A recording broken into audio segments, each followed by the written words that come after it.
Guys, एक और हैरान कुन जंग सामने आई है, मगर इस बार ये इंसानों के दरमियान नहीं बल्कि एक जंगल में हो रही है और इसको कहा जा रहा है great ape wars of Uganda. जी नाज़रीन, साइंटिस्ट के मुताबिक तारीख में दूसरी बार ऐसा देखा गया है कि चिंपैंजियों का एक बड़ा ग्रोह जो है वो तकसीम होकर बाकायदा पुरतशद्दद तसादम में मुलव्वस हो गया है। और एक ऐसा वाकया जो अंदाजन हर 500 साल में एक बार पेश आता है, ये वाकया बेसिकली युगांडा के मगरबी हिस्से में पेश आया, जहां दुनिया के सबसे बड़े जंगली चिंपैंजी जो है उनका ग्रोह देखा गया है। और पिछले 30 सालों से यूनिवर्सिटी ऑफ मिशिगन और देगर अदारों के जो रिसर्चर्स हैं वो बेसिकली नगोगो चिंपैंजीज पर रिसर्च कर रहे थे। और इब्तदा में ये एक बड़ा ही पुरअमन ग्रोह था जो एक बड़ी फैमिली की तरह रहता था। लेकिन क्या होता है, 2015 में एक ऐसी तब्दीली आती है जब ग्रोह के एक अल्फा मेल की क़यादत जो है वो बदल जाती है। जैसा आपको पता है, जब लीडरशिप बदलती है तो उसके रूल्स भी बदल जाते हैं। और इसी के साथ इस ग्रोह में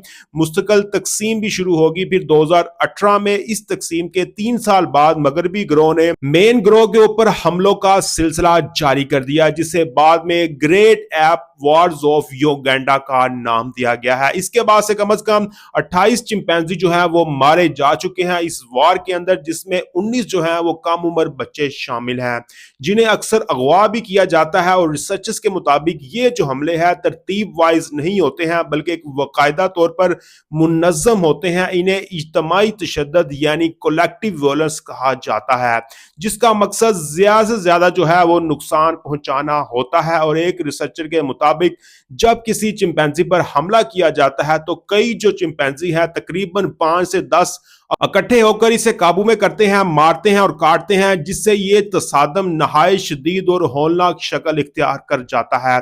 और ये वाकया जो है ना सिर्फ जानवरों के रवैयों को समझने के लिए एक अहम है, बल्कि ये भी जाहिर करता है कि ये सोशल तकसीम और क़यादत की तब्दीली किसी तरह किसी भी बड़े माशरे, चाहे वो इंसानों का हो या जानवरों का, उनको शदीद तनाज़े की तरफ लेके जा सकती है। तो खैर नाज़रीन, आप किस पर क्या राय है, लास्ट वीक और सेक्शन बताएं। बहुत शुक्रिया।